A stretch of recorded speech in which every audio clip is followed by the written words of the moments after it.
manifesté la causa de esta tuberculosis en esta bebé. ¿Sí? Tuberculosis miliar. ¿Ah? Miliar. Sí, dice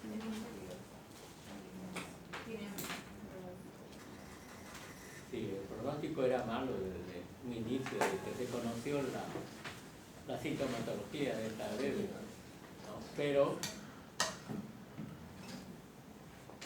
observen ustedes, se ven puntitos acá, en este caso en el hígado, y en los pulmones también, puntitos en el pericardio también, solo que en los pulmones esos puntitos ya estaban acumulados y se ve como una mancha blanquecina, ¿no? Entonces, eso es un avance de la tuberculosis miliar, es la fase final de compromiso en los pulmones. No solamente está en los pulmones, se disemina a otros órganos, como en este caso está en el hígado, también está en los riñones y también en el intestino, ¿no? Tuberculosis miliar. Doctor, la tuberculosis también puede llegar al hueso, ¿no? ¿Cómo? La tuberculosis también puede llegar al hueso. Sí, también. Y puede llegar por vía Hematógeno. Sí. La tuberculosis, en este caso de la bebé, atravesó la barrera placentaria. Desde el nacimiento de ella ya la mamá dio a luz con la tuberculosis. Porque no se explica de otra forma la evolución para esta tuberculosis miliar.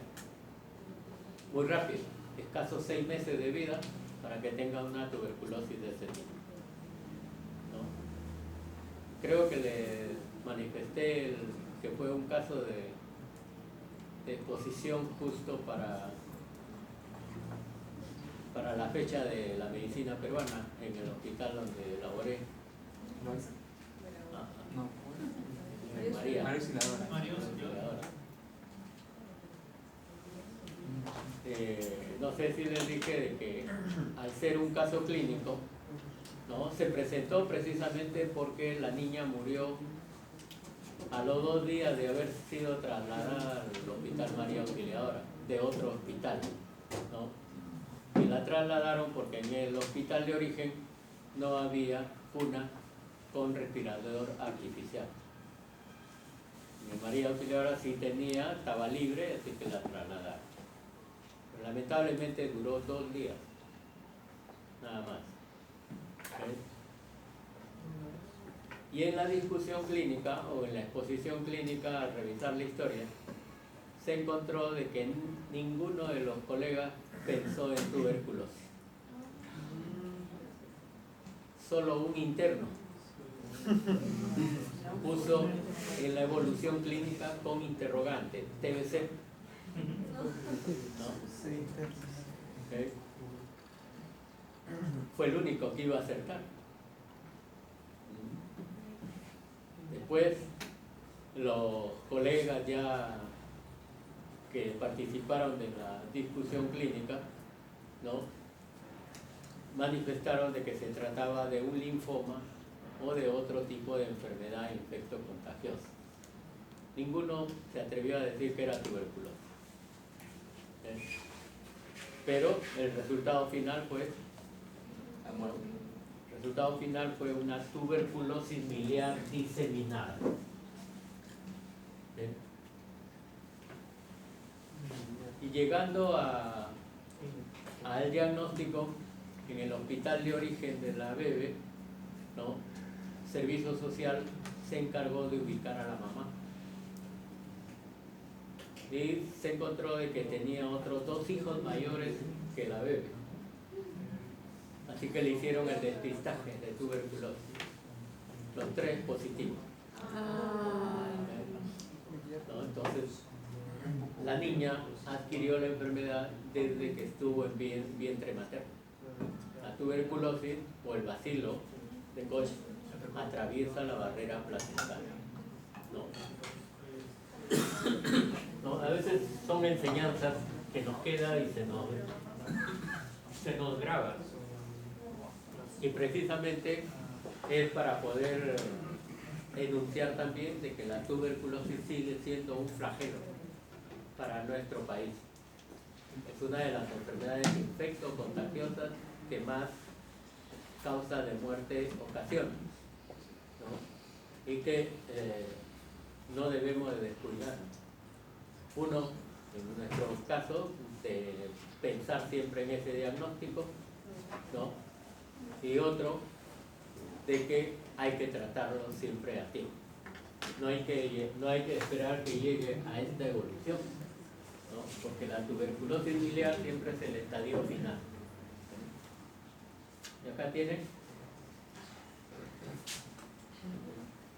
Este es el estudio del bacilo de Koch en las niñas. Observen la gran cantidad de bacilos. Todo lo que son bastoncitos rojos, todos son bacilos de Koch. Una gran cantidad de ellos, ¿no es cierto? Es raro ver en tejidos una gran cantidad de estos bacilos, porque en tejidos se indica, incluso en la literatura, basta encontrar un solo bacilo para que sea diagnóstico de tuberculosis. Pero ahí ya se pasó, ¿no es cierto? ¿Okay? Esto de acá corresponde a ganglio linfático. Los ganglios también son afectos por tuberculosis con mucha frecuencia. ¿Y este de acá qué órgano es?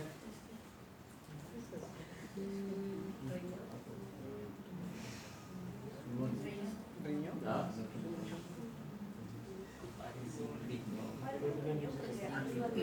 Está cortado mitad. ¿Okay?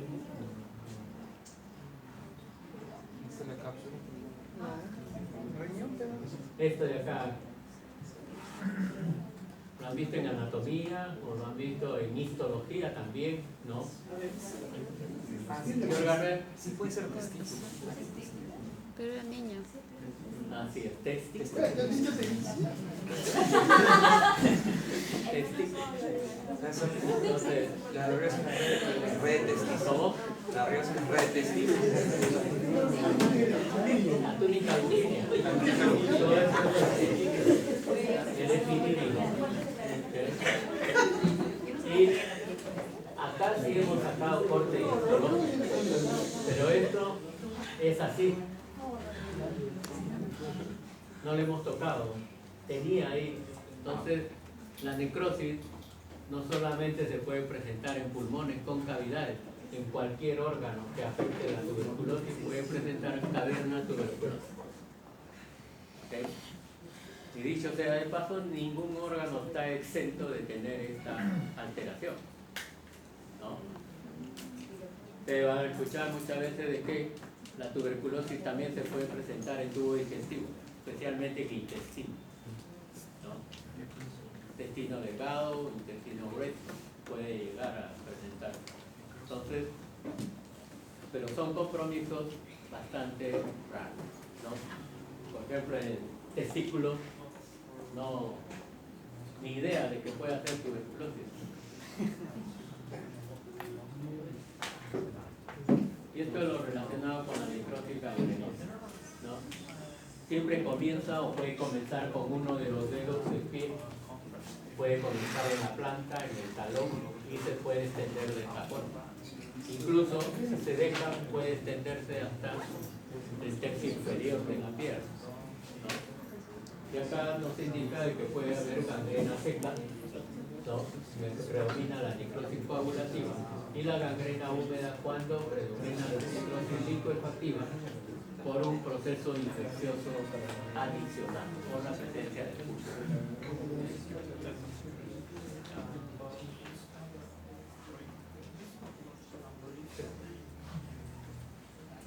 Bien.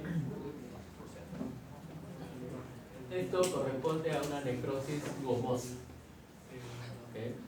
Cuando uno lo observa macroscópicamente parece al goma o al caucho. ¿Okay? Y tiene esa contextura. ¿Okay? Y a la microscopía, ya con la coloración hematocilina eosina, se ve una extensa zona de necrosis. ¿Okay? También hay necrosis, y es una necrosis de ese tipo, ¿no? Que se presenta con mucha frecuencia en la sífilis, ¿no? sifilítico, que es la tercera fase de evolución de la sífilis. Esto hace recordar, antes existía un diario que era Última Hora, ¿no?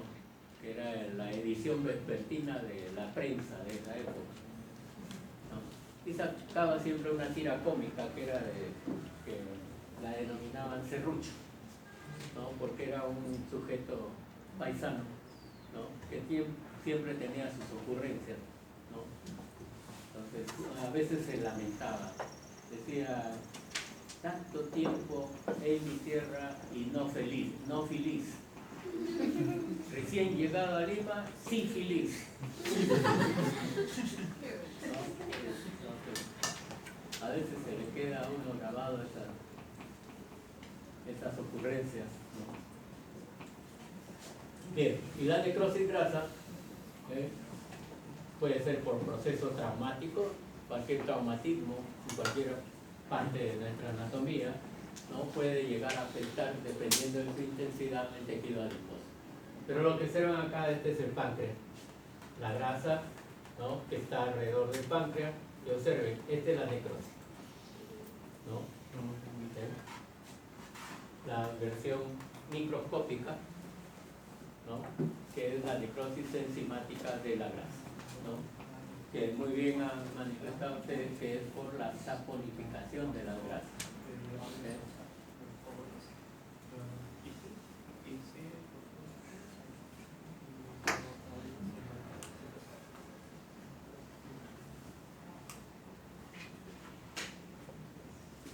Bien.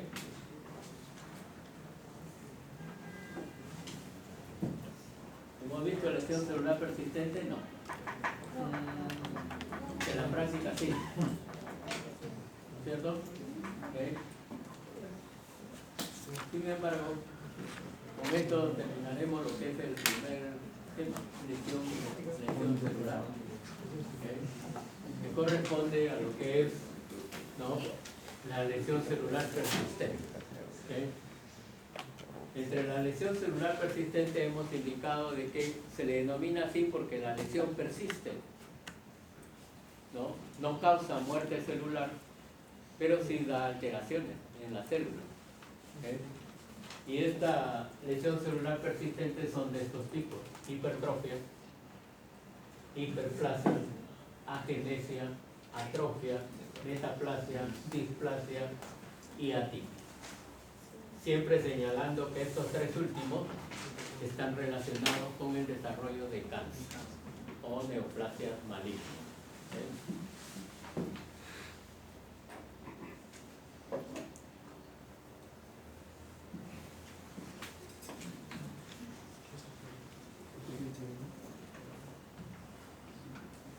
Acá tenemos dos alteraciones, una que es la hipertrofia y otra la hiperplasia. ¿Será lo mismo? No, ¿cierto? La hipertrofia es el incremento, aumento de volumen o tamaño de una célula o de un órgano. Por eso cuando los órganos aumentan de tamaño se les llama megalia, ¿no? Puede haber hepatomegalia, esplenomegalia, ¿no? Entonces, podemos tener. En cambio, la hiperplasia es el incremento en el número de células de un tejido o de un órgano, ¿no? Pero en ambos casos pueden ser fisiológicos o pueden ser patológicos. Por ejemplo, en esta lista de acá y en esta otra del lado derecho, en ambos son procesos fisiológicos. Por ejemplo, acá la glándula mamaria, ¿no?,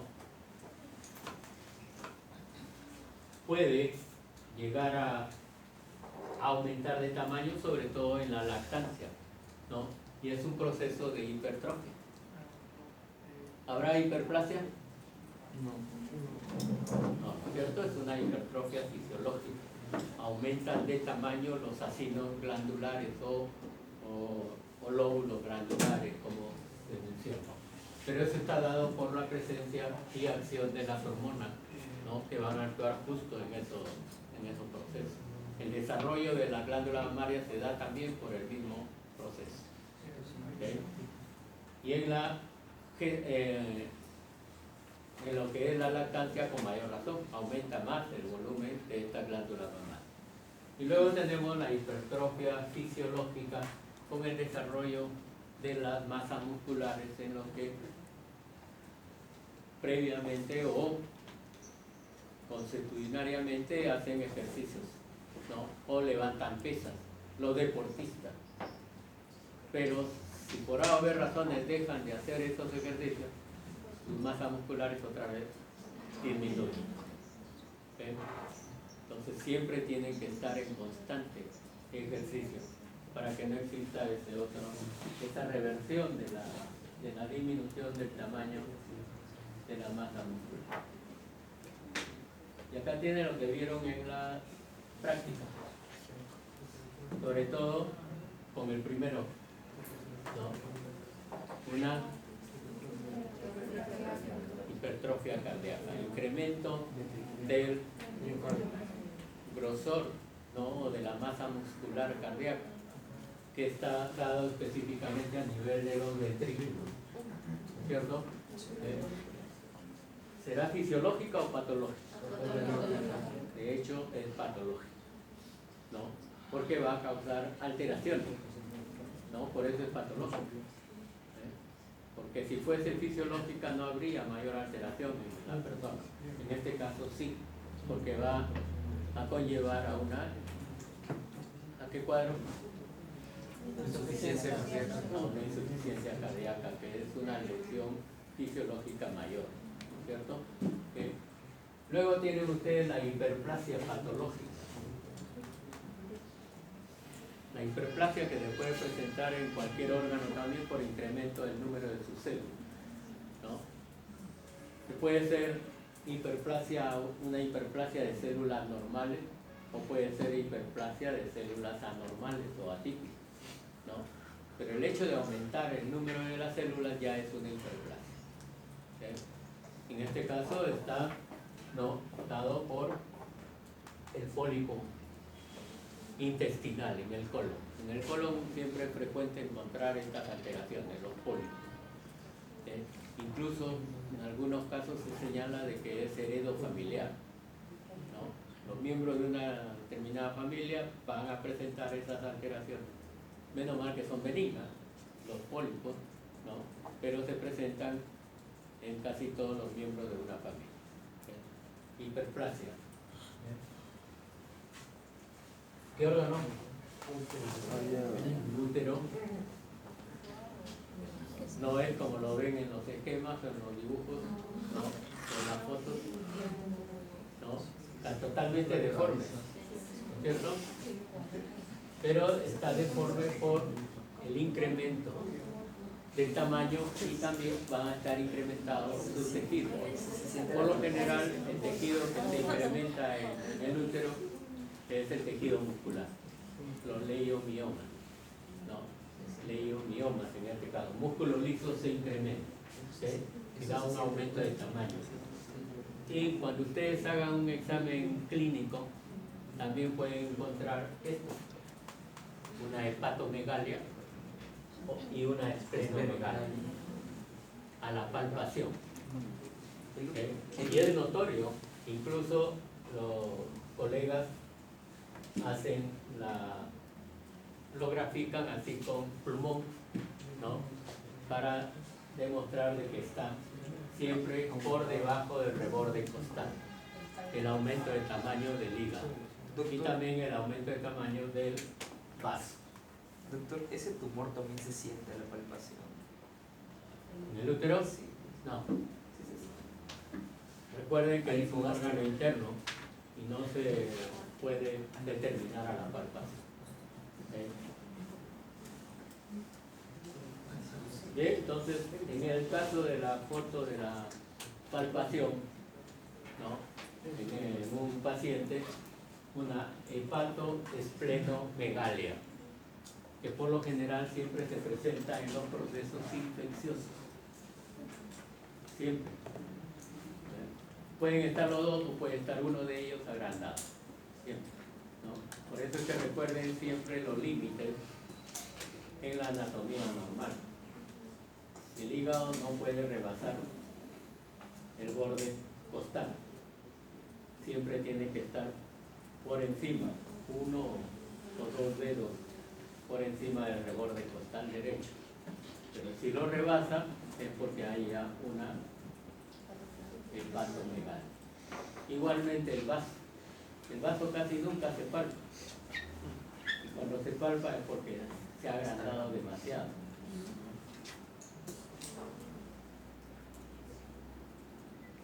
Acá tiene un ejemplo de agenesis, ¿no? Los clásicos recién nacidos anencefálicos, ¿no? Anencefálicos, los anencefálicos. Y si ustedes observan con frecuencia la fisonomía de estos anencefálicos, siempre son parecidos, ¿no? Siempre tienen casi la misma apariencia. Ahora, de hecho, que es incompatible con la vida, ¿no? El cerebro es un órgano sumamente vital e importante para nuestro organismo, que si no hay presencia de él, no es posible que uno pueda sobrevivir. Por ejemplo, antes en el hospital de neurología, ¿no? El hospital neurológico, ¿no? que está en los barrios altos, ¿no? De repente ustedes van a visitarlo en alguna oportunidad. Antes había un sujeto con microcefalia. Cuando hay microcefalia sí puede sobrevivir la persona, pero con muchas limitaciones. Y esa persona que me estoy refiriendo vivió hasta más de 30 años, creo, en ese hospital. Y muchas promociones de médicos lo conocían, ¿no? Pero su conducta era bastante, por decirlo, no dentro de lo normal. No podía hablar, hacía gestos, nada más. Y vivía como un simio. Se trepaba de los árboles que estaban ahí en el hospital, ¿no? Entonces, y eso lo criaron ahí, se desarrolló hasta adulto, porque la mamá que dio a luz lo abandonó en ese hospital. Lo llevó para una consulta y lo dejó. Ya no apareció nunca más. ¿Y vivía en el hospital? ¿Ah? ¿Vivía en el hospital? No, ella no vivía en el hospital. El sujeto sí. Él vivía. Claro, él sí. Llegó a vivir hasta la edad que le menciono, ¿no? 30 años. Bien. Y atrofia, no se olviden, reducción de tamaño con abolición de la función de un órgano. Siempre, para hablar de atrofia, hay que tener en cuenta de que ese órgano ya no funciona, ¿no? Pero después de haber tenido un desarrollo normal. Por eso es que lo diferenciamos de la hipotrofia. La hipotrofia es un órgano pero más pequeño de lo habitual, ¿no? Pero que tiene algo de función, sí puede tener algo de función. En cambio, en la atrofia no. ¿Okay? La hipoplasia igual, ¿no? Tamaño reducido de un órgano desde su origen. ¿Okay? Y hay diferentes tipos de atrofias. ¿Okay? La atrofia por desinervación. Lo que les manifesté, un sujeto con poliomielitis va a presentar atrofia de los músculos de miembros inferiores. ¿Okay? ¿Por qué razón? Porque las neuronas motoras de la médula espinal no existen o prácticamente han muerto por la afección del virus de la polio. ¿Okay? Luego, atrofia por desnutrición. Y eso es lógico. Sujeto que es desnutrido, sus masas musculares no están desarrolladas y el tejido celular subcutáneo tampoco, ¿no? Entonces, la desnutrición es bastante notoria y hay atrofia por desnutrición. ¿Okay? Atrofia por senilidad. Cuando uno llega viejo, ¿no? Yo estoy cerca de ello. A veces hay atrofia total. Atrofia de la piel, de las masas musculares, de los órganos internos, ¿no? Se van atrofiando progresivamente. ¿Okay? Entonces, atrofia por vejez o por senilidad. ¿Okay? También hay atrofia por falta de hormonas o por falla hormonal, ¿no? Mejor se le denomina por falta de hormonas, que es más característico en los órganos sexuales, tanto en la mujer como en el varón. ¿Okay? La posmenopausia y el climaterio, ¿no? A veces en los varones no nos gusta que nos digan que estamos posmenopáusicos, no hay, ¿no? Climaterio, y esto es, ¿no? Pero los varones a veces no aceptamos de que estamos en esa etapa, ¿no? No queremos reconocer de que hay atrofia por falta de hormonas. ¿Okay? Luego, atrofia por déficit de riego sanguíneo también, ¿no? El riego sanguíneo es importante, ¿no? Como hemos dicho, todo órgano, toda célula necesita de una buena irrigación y una buena inervación. Entonces hay que tener en cuenta esto, ¿no? Por ejemplo, en el sistema nervioso central, muchas veces ya con la edad, muchas personas llegan a tener lagunas mentales, se olvidan de las cosas.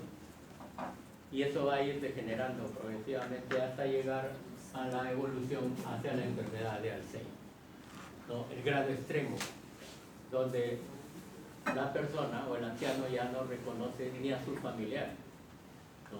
Entonces, por déficit de riego sanguíneo. Luego viene la atrofia por falta de uso o por desuso. Caso de mi amigo. ¿Sí?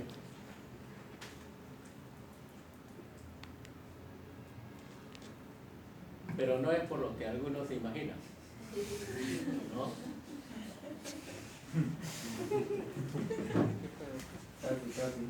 Esta atrofia por falta de uso o por desuso se presenta mayormente en masas musculares, ¿no? Una, por estar demasiado tiempo postrado en cama, ¿no? Por ejemplo, en los politraumatizados, ¿no? Tienen traumatismo o fracturas en diferentes partes de su cuerpo y tienen que estar a veces colgados, ¿no? Para que puedan rehabilitar, ¿no? Y cuando hay pacientes con quemaduras extensas, ¿no? Los sujetos desahuciados o que tienen cáncer ya avanzado, también, ¿no? Prácticamente sus masas musculares están muy venidas a menos. Entonces, atrofia por falta de uso o por desuso.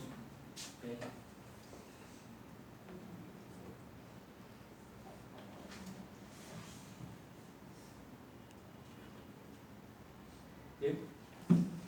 Acá tiene un niño desnutrido, prácticamente falleció, está en la camilla de autopsia, ¿no? Sus masas musculares muy venidas a menos, ¿no? Pero tienen siempre en los niños desnutridos se presenta el abdomen balonado, ¿no? Uno puede que estén haciendo edema abdominal, ¿no? Y otro, porque los niños que están así desnutridos por lo general tienen también parasitosis, ¿no? Entonces eso provoca ese aumento del abdomen. ¿Okay? La poliomielitis, ¿no? Que puede ser en uno o en los dos miembros inferiores, ¿okay? Que es evidente porque no pueden desplazarse por sí mismos cuando son los dos miembros inferiores los que están afectados, ¿no? Paciente caquéctico, atrofia de las masas musculares, ¿no? Y es muy probable que este paciente caquéctico, aparte de que puede estar asociado a la desnutrición, tenga un cáncer, ¿no? En los pacientes mayores es muy frecuente que los cánceres estén presentes, ¿no? Y que pueden dar también esa alteración. Y acá tienen ustedes un riñón normal o no tan normal, más grande de lo habitual, y este es el riñón contralateral que está disminuido de tamaño, ¿no? Entonces, uno de los riñones crece más por compensación para la función que deben ejercer los dos, ¿no? Uno hipoplático y el otro algo aumentado de tamaño, ¿no? Hiperplásico o hipertrófico, mejor dicho. Y llegamos a las alteraciones que pueden ser consideradas como premalignas o precancerosas. ¿Okay? La metaplasia, que ya conocen ustedes, ¿no? Que es el cambio de un tejido maduro por otro también maduro, pero de la misma estirpe. Es decir, si es un tejido epitelial, por otro tejido epitelial, ¿no? Si es tejido conectivo, por otro tipo de tejido conectivo, ¿no? Por eso es que cuando a veces se dice que hay osificación en alguna estructura del tejido conectivo, es porque se está buscando una metaplasia en ese tejido conectivo, ¿no? Una metaplasia ósea, se llama mucho. ¿Sí? En fumadores crónicos, por ejemplo, hay cambio del epitelio cilíndrico ciliado de la zona tráqueo-bronquial por un epitelio escamoso. ¿Sí? Y esto es lo que sucede en los fumadores crónicos en los bronquios. Y si cambia de epitelio, ¿qué puede suceder después? ¿No? Cambia de epitelio cilíndrico ciliado a un epitelio escamoso. ¿Qué va a presentar después?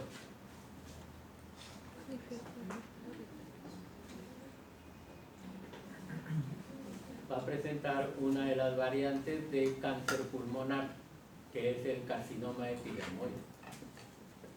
Porque el pulmón en la estructura bronquial no tiene tejido epitelial plano. Entonces hay una metaplasia, ¿no? Por acción o por haber fumado demasiado. Se metaplasia el epitelio y se convierte en epitelio escamoso.